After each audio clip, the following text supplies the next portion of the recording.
Xanımlar, bu günlər sizə çox vacib bir mövzudan danışmaq istəyirəm. Kənar şəxslərin sözləri. Həyatda nə görməyinizdən asılı olmayaraq hər zaman bizə bacarmazsan. Sənə orada qazanc yoxdur. Boş yerə vaxt itirsən deyə insanlar tapılır. Amma unutmayaq ki, bu sözlər bizim gələcəyimizi müəyyən etmir.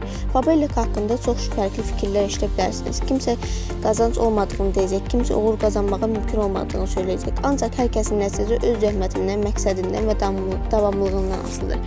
Başqasının uğursuzluğu təcrübəsi sizin uğursuzluğun olacağınızı demək deyil.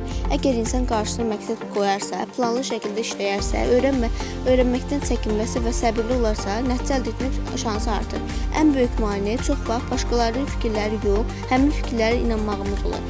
Mən hesab edirəm ki, insan başqalarının dediklərinə yox, öz hədəfləri ilə yaşamalıdır. Kim nə deyirsə desin, əsas odur ki, sən özün inan, inkişaf et və başladığın işin yarımçıq qoyma. Uğur bir gündə gəlmir, amma hər gün atılan kiçik addımlar böyük nəticələr verir. Ona görə də gəlin mənfi sözləri yox, məqsədlərimizə fokuslanaq. Özümüzə inanaq, çalışaq və nəticəni zaman göstərsin. Bəlkə də bugün sənə bacarmazsan deyənlər, sabah sənin uğurunu ilk təbrik edənlər olacaq.